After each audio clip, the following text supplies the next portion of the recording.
We should be up. All right, All right. Shalom. Shalom. Before we get started, we'd like to give all praise, honor, and glory to where it's due to Yeah. Yahweh, Ba'ashem, Yahweh Shai, Ba'ashem Chakwadesh, and double honors to the apostles and the elders of Great Millstone who were well and who taught us the truth. This is the brothers back at you again, from GMS Nashville.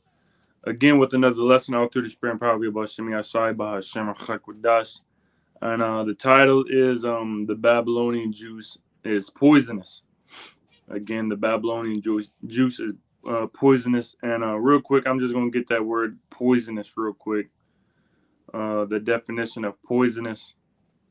It says causing or capable of causing death or illness if taken into the body, producing poison, extremely unpleasant or malicious.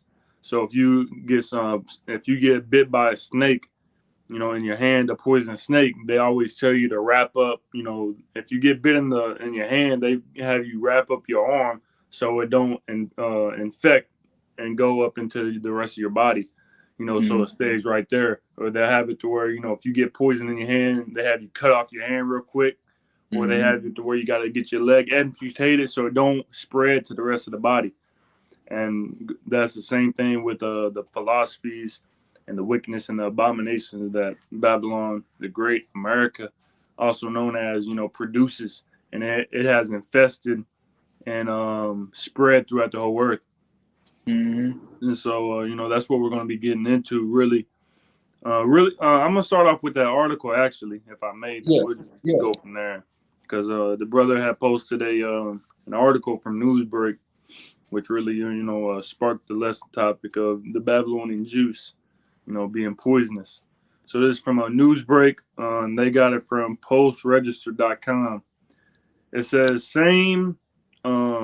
let's say same people couples and alphabet activists rally in Nepal's capital during the annual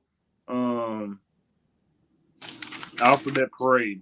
We'll put it like that. In the annual alphabet parade, it says hundreds of alphabet people and their supporters have rallied in Nepal's capital during the annual alphabet parade, the first one since the couples were able to register same people marriages officially in the Himalayan nation. And Salaki, we got to, speak in code so that we're not flagged and so the videos aren't taken down. So Salakia in advance for that. So it says, again, hundreds of alphabet people and their supporters rallied in Nepal's capital Tuesday during the annual alphabet parade, the first since alphabet couples were able to register same people marriages officially in the Himalayan nation following a Supreme Court order in November 2023. So before that, they wasn't allowed to register for to get married. And they said that it says Nepal has undergone a transformation since a court decision in 2007 asked the government to make changes in favor of the alphabet people. So it's been before then, it was probably frowned upon, it was looked down upon, and you wasn't able to do the things that you are able to do today in Nepal and in the Himalayan nation, showing you that which it all starts with America, which their juice and their philosophies is spreading to everywhere worldwide now. That was really it on that. Again, it was postregister.com if you want, and also Newsbreak if you want to read more into it. And that's this is the picture right here going into it. And see if it'll. It's alphabet people. If you can see a whole bunch of rainbow shit, which is not even the true rainbow. But you said you want to start off with that Revelation 17, or you want you got precept? Yeah, you go ahead with the All Jeremiah. right, and you can break it down, brother. All right. Revelation 17 and verse 4. And the woman was arrayed in purple and scarlet color, and decked with gold and precious stones and pearls, having a golden cup in her hand, full of abominations and filthiness of her fornication. Yep. And so that woman is America, Babylon the Great. Her being decked out represents her being beautiful. You know, everybody wants to come to America. Well, not no more, but everyone wanted to come here, thrive. And everybody took upon the ways of America, Yep. and that's happened. The different philosophies that she pushed out are the ways of living, the witchcraft, because ultimately that's witchcraft.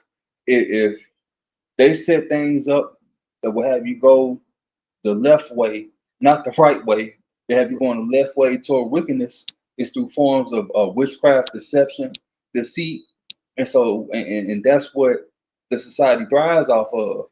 And so when you have a society like that, what's going to happen? It's going to fall, just like how we Right. fail. And so these kingdoms, they're bound to fall, and that's just going to make them, shoot missiles at America, and turn Mhm. their back on America. Especially then with the economy, the infrastructure is all messed up. Yep. And really, hey, that's all there is for these different countries. America is for destruction. So I'm gonna get this real quick. If I may add as well, Yeah, yeah, because when John the Revelator has seen this, it was an actual woman that he's seen, and he's seen how beautiful she was so far to where it says in the sixth verse that he wondered with great admiration. So he was looking at this woman at America like, damn, she's bad. And then the angel said, "Wherefore didst thou marvel? What are you marveling at? This is full of wickedness and ungodliness, man. It's yeah, filthy, man." And yeah. because Apostle Paul was also going into that the cup and full of abomination and filthiness is also going into that her the alphabet community, and same people, couples, and all that, man. So Yeah.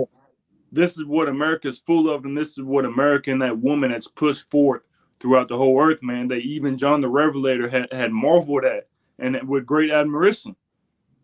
Mm-hmm. Because it takes a hold of you, and it takes a grasp on you, and it doesn't let go. Mm-hmm. And this is what America has pushed forth, to where everybody and their mama is following after the ways of America. Yeah. You got it. Yeah. And then I'm gonna get this real quick. This is it says sorcery will not save Babylon, because that's what the wicked elite, that's what they thrive off of, is sorcery and witchcraft, because the Yahweh Shema Shai ain't dealing with them. That's their power on the left hand side. Right. So I'm gonna get this. It says, and this really goes into the judgment which shall happen to Babylon the Great, which we're gonna go into the different nations, being mad, them drinking of the wine of philosophy. So Mm. this is Isaiah 47. I'm starting at 7. It says, and thou said, and this the mindset, the Babylonians here, the Edomites, and 2/3 of the nation of Israel, you know, and this ties in with that Revelations. It says, Isaiah 47:7, and thou said, I shall be a lady forever, Mm. so that thou didst not lay these things to thy heart, neither didst remember thy latter end. So ultimately, these Americans, Babylon, the Babylonians, they didn't think about what's going to happen to them in the latter end. You thought you was going to continue forever and forever, and that's not what's going to happen, and that's not prophecy. Why do the heathen rage and imagine a vain thing? And that's a vain Yep. thing, because Babylon was ultimately set up to punish first the nation of Israel, and to show the world what wickedness is, Yep. or what not to be like, or what wickedness will bring to you, which is death Yep. and destruction in these other nations, because y'all drinking of that wine, y'all gonna taste of that too, and y'all help put Israel into captivity, so-called blessed Latinos, Native Americans. So you got to drink of that cup of Yep. punishment. So verse 8, therefore, hear now this, thou that art given to pleasures, that dwellest carelessly, that sayest in thy heart, I am, and none else beside me. I shall not sit as a widow, neither shall I know the loss of children. So roughly paraphrasing, that's saying that your kingdom is not gonna be touched. America's not gonna go through anything. America's not gonna pay for the sins that have reached up to the heavens. They're not going to pay for any of that. We're especially not going to pay for what we have done to the nation of Israel. We're going to thrive. Hell no. It says, but these two things shall come to thee in a moment, in one day, the loss of children and widowhood. They shall come upon thee in their perfection for the multitude of thy sorceries and for the great abundance of thine enchantments.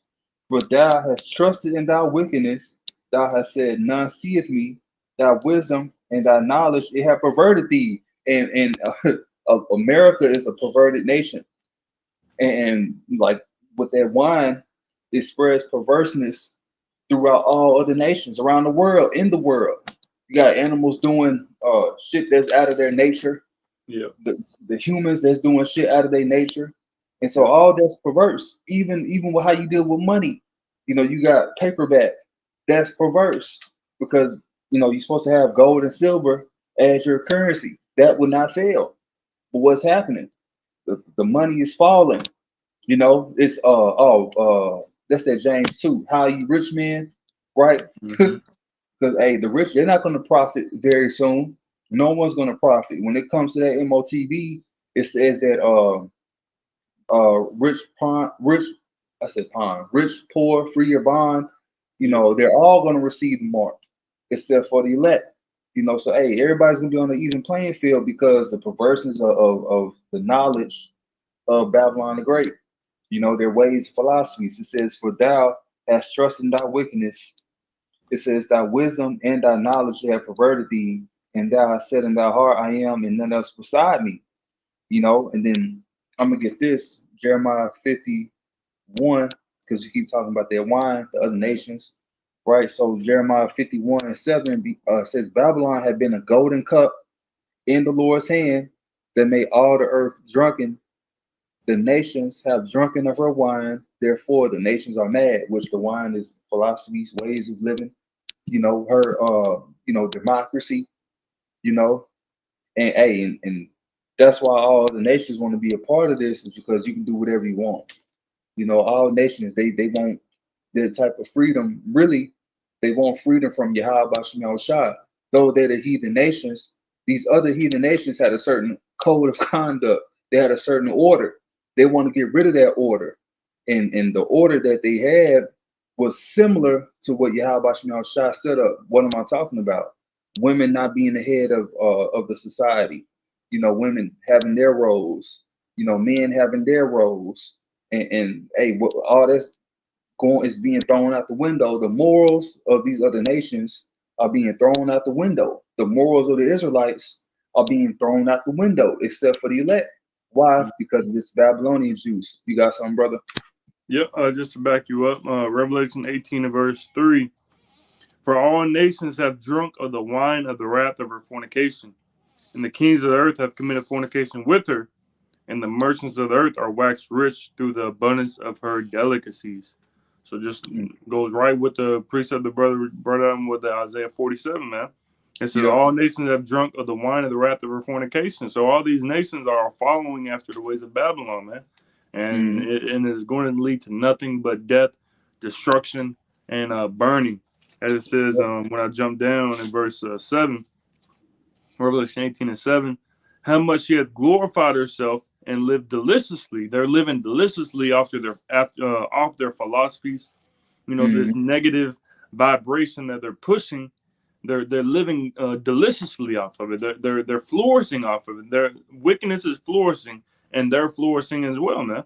Yeah. They're pushing this forth, and is putting off this negative vibration that makes themselves feel better. They don't Yeah. feel good when they do righteousness. They don't feel good. They're like, damn, I Yeah. had to give that nigga $1. I had to give Mm-hmm. that nigga a breadcrumb. They don't. But when they push forward wickedness and ungodliness and abominations, that Mm-hmm. gives them that self-esteem boost, man. Yeah. It says, so much torment and sorrow give her, for she saith in her heart, I sit a queen, and am no widow. It's like, yeah, and am no widow, and shall see no sorrow. So just like the brother was going into, this is their thought process. Where they say that their houses, their inward thought is that their houses shall continue forever. Yeah. They don't think anything's going to happen to them. because of the wickedness and the ungodliness that they're pushing forth throughout the world on a mass scale. They think that everything's going to be okay, but everything is not going to be okay. Just like during the time of Sodom and Gomorrah, they was destroyed for wickedness and for sodomy, man. The wickedness and ungodliness that they're pushing forth, they was destroyed for. So what makes America so different? What makes Babylon so different, man? Verse 8, therefore shall her plagues come in one day, death and mourning and famine, and she shall be utterly burned with fire. For strong is the Lord power who judgeth her. Therefore her plagues is going to come in one day, man. Death and mourning and famine, and they're going to be destroyed because this is the epicenter of wickedness, of ungodliness, and of wickedness allowing to be flourished throughout the whole earth, man. This is the epicenter that where it starts, man. And then it goes out and it branches out from America. Yeah. You got it. Yeah. And then I'm gonna get this. I'm trying to connect something. I'm gonna keep reading this real quick because you said something about when the snake bites the hand, you got to wrap up the arm so it won't affect the rest of the body. I'm gonna keep reading real quick. Jeremiah 51:8. Babylon is suddenly fallen and destroyed. How for her? Take balm for her pain. If so be, she may be healed. And Babylon is not going to be healed. It says we would have healed Babylon, but she is not healed. Forsake her. Let us go, every one unto his own country, for a judgment reacheth unto the heaven and is lifted up to the skies. So ultimately, these other nations, they're going to get up out of here. They're starting to do that now and go back to their own countries. Babylon is not healed. This is not 08. Ain't no bouncing back. And there's no healing her disease. You can't. She got AIDS, HIV. Ain't no cure for none of that. The mpox. ain't no cure for none of that, man. Ain't no healing Babylon. This is it. This is done. The whole body's already infected. Yep. Babylon has allowed that poison to just spread, and ain't no healing, man. You just gotta like when a dog get rabies, you just gotta take him behind back and shoot him. Yeah. That's what we gotta do with America. That's what the Lord Yahweh Shem Yahshua is going to do to America, man. Yeah. We're just gonna have to put it to death. There's gonna be a memorial of how not to be. This is what wickedness is, and this is the judgment for wickedness and ungodliness. Forever and ever, man. This is the times that we're coming into where the Lord Yahweh Shem Yahshua is going to show his power through the destruction and desolation of America. Yep. That's it, Isaiah 32. What's that scripture I'll be quoting? Not quoting, getting all the time. I haven't got it at camp recently, but I think it's Isaiah 32. Talking about how that man, talking about when the towers fall, this truth is going to magnify. It's going to be exalted in that time. Because everybody going to know that this is the truth that we're pushing. When Babylon the Great is destroyed, the elect is being beamed up, all those great things happen. I got this, Isaiah 13:11. It says, "Now I will punish the world for their evil." You see? So the world, these other nations, right? They're going to be punished for their evil, and the wicked for their iniquity. And I will cause the arrogancy of the proud to cease, which the most proud is the Americans, the Babylonians. It says, and will bring Slakia, and will lay low the haughtiness of the terrible. And so, hey, the whole world's going to be punished for their wickedness, for them taking on the ways of Babylon the Great. And that's the only way that this has to be done. They're getting punished for that and for what they have done to the nation of Israel. You got something, brother? Yep. Isaiah 60 and verse 2. For behold, the darkness shall cover the earth, and gross darkness the people. But the Lord Yahweh shall arise upon thee, and his glory shall be seen upon thee. So darkness has fully covered and amassed, if that's the correct term, has fully compassed. That's the word I was looking for. So the darkness has fully compassed the earth, man. And that starts with Babylon, with Esau, Edom, and the philosophies and the wickedness that they're pushing, man. They have completely engulfed this world, this earth, in darkness and wickedness and ungodliness, because it said what? It said gross darkness the people. So when you get that word gross, or let's see, I want to see what it says in the NLT real quick. Isaiah 60 In verse 2 in the NLT, darkness as black as night covers all the nations of the earth. So they have pushed forth their darkness, their philosophies, their golden cup, their filthiness, and their wine throughout all the nations of the earth, man. It says, we don't go into gross darkness, people. It says, but the glory of the Lord Yahweh rises and appears over you. So the Lord Yahweh is, we was once in that gross darkness. But the Lord Yahweh brought us out of that darkness into his marvelous light, which is what it says in the New Testament. I believe it was Apostle Peter that said that. He brought us out of darkness into that marvelous light, man. And the Lord is protecting us from all the wickedness and the ungodliness and the philosophies that America's pushing forth and promoting, man. But everybody else, they're covered in that darkness, that gross darkness, man. Real quick, I want to get that definition of gross. It says definition of gross. There's a few definitions. Really, this one, it says, especially of wrongdoing, very obvious and unacceptable, blatant. So blatant wickedness or blatant darkness, it says obvious. These people are obviously in darkness, man. What else does it say? It says very unpleasant, repulsive, disgusting, loathsome. So this is the detestable, sick-making, disgustful. So this is the darkness that the people is under, man. A very distasteful, nauseating, detestable, repulsive darkness that these people are in, that they don't see themselves. They're just going with the flow. Oh yeah, we're gonna do whatever we want. Well, that's leading to your destruction and your downfall, man.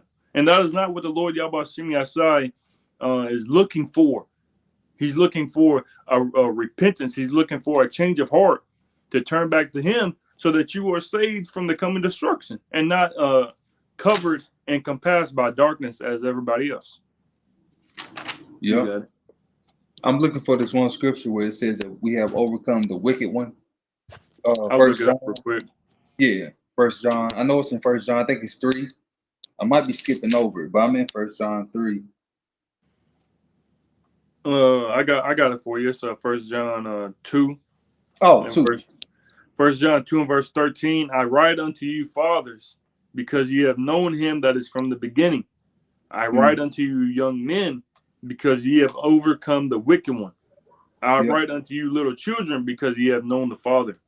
Right. So the main reason why I wanted this, it said that we have overcome the wicked one. The wicked one's Esau, Edom. And Lord, will we continue and we'll overcome his mark that he wants to put upon us. We have overcome him by not giving into his ways of living, the different lifestyles. Oh, I'm a Republican, Democrat, voting bullshit. We know who he is. We know who we are. So therefore, through Yahweh Shemel Shai, we have overcome him. And Lord will, you pray for that spirit to increase in these times as the days go by. You want to overcome more and more, because you don't just overcome 1 or 2 things and that's it. Every day we're fighting to overcome wickedness, because that's the battle. That's the condition of the battle. Good is set against evil, and we're going to continue to go through that. Even in the kingdom, well, who's the evil? The Edomites, other nations. So we're going to continue to go through that, but we won't be engulfed with that wickedness. And that's why we want to get up out of here and get the new bodies, be in that new covenant, so that we won't have those stony hearts no more. If I'm saying it right, yeah, because the Lord's gonna give us a heart of flesh. We're gonna be perfect. So that's what we're striving for. That's what we want.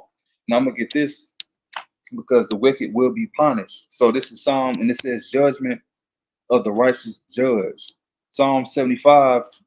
I'm gonna get verse 7, because we know that the basis of man. Actually, I got to get that real quick. I'm going somewhere with this. So I believe it's Daniel 4. I think it's 26. Let's see real quick. Oh, okay, 25. Daniel 4:25, it says that they all might, no, well, 24, Daniel 4:24, this is the, well, I started 25, Salakia. Daniel 4:25, that they shall drive thee from men, and they in thy dwelling shall be with the beasts of the field, which goes into the interpretation that Daniel was given, you know, and it says to King Nebuchadnezzar, and it says, and thy dwelling shall be with the beasts of the field, and they shall make thee to eat grass as oxen, and they shall wet thee with the dew of heaven, and 7 times shall pass over thee. Hold on, Salaki. Is that the one I want? Yeah, till thou know that the Most High ruleth in the kingdom of men and giveth it to whomsoever he will. That's what I wanted, but that's not. I'm looking for what says the basis of man. That keep read Daniel 4:17. It's at the Oh, end of it's that verse. 17. Salakia. That's what I wanted. Salakia. I was in 25.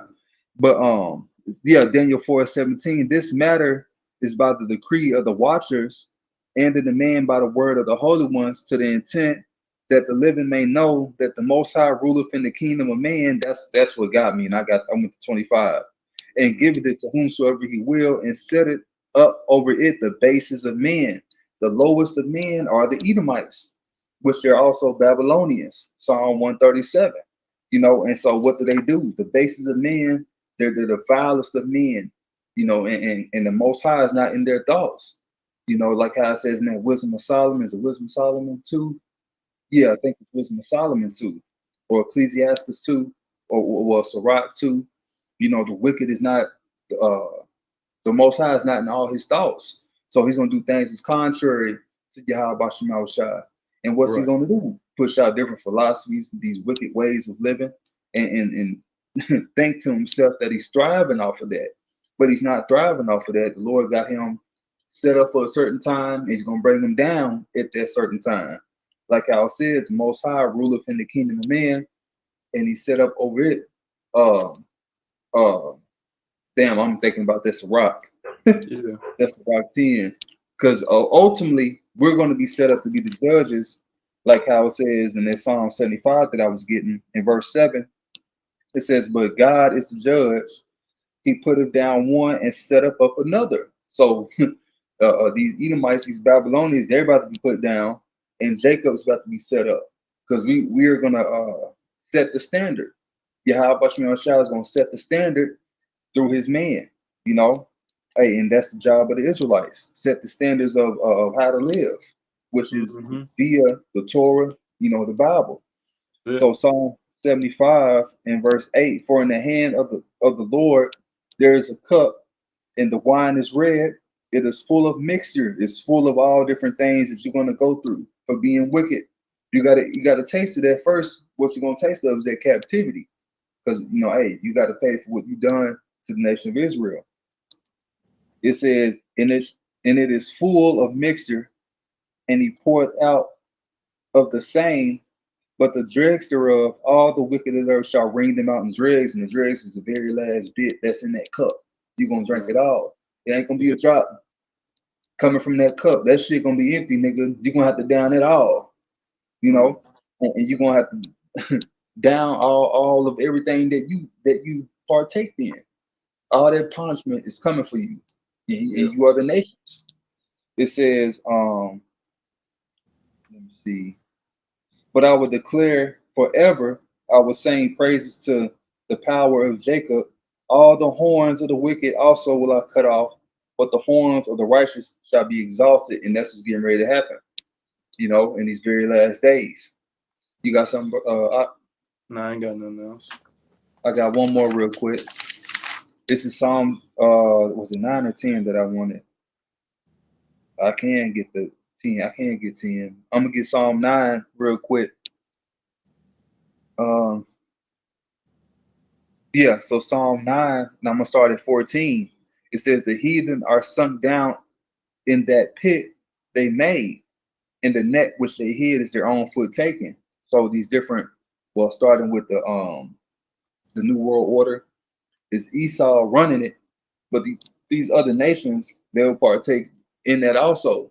The higher ups, the elites, you know, So this trap that they got set for the nation of Israel, really hell, the rest of the world, they're going to be taken by that. It talks about how the Lord is going to mess with their enterprise. When they begin to feel their belly, when they're NWO, they thinking it's running. Yeah, we got them.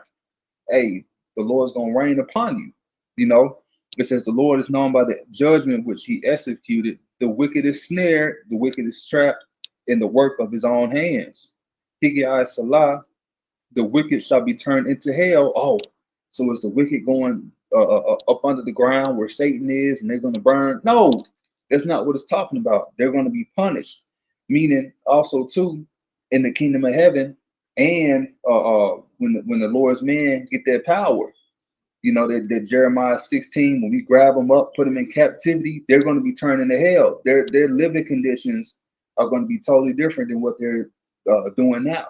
Their position that they have at these different jobs, them being up as Christ, so to speak, the Mashiach, Jesus and all that shit's going to be done.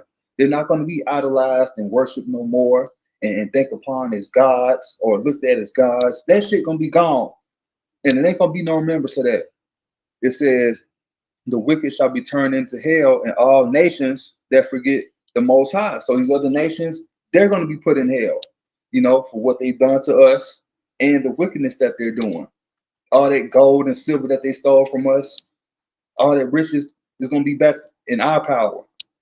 It says, for the needy shall not always be forgotten. The expectation of the poor shall not perish forever. Arise, O Lord, let not man prevail, because that's all they are.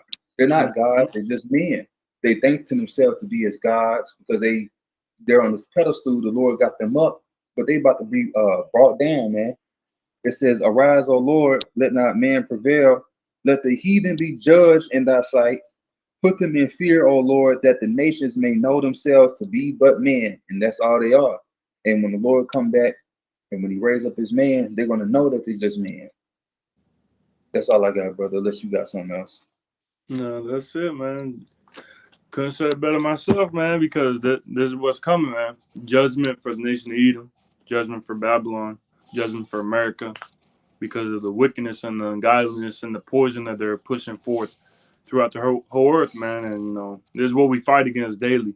We got to continue to fight, the rulers of the darkness of this world, spiritual wickedness in high places. So this is what we fight against on a daily basis. And this is what we got to, overcome and endure until the very end, until we're, made perfect in the kingdom. So, Lord willing. And it's like as well as, the roles is going to be reversed, man. So soon we ain't going to have to worry about none of this. So, Lord willing, this lesson was edifying to the spirit, to the body, and to the fold. And before we end it off, we'd like to give our praise, honor, and glory to where it's due to.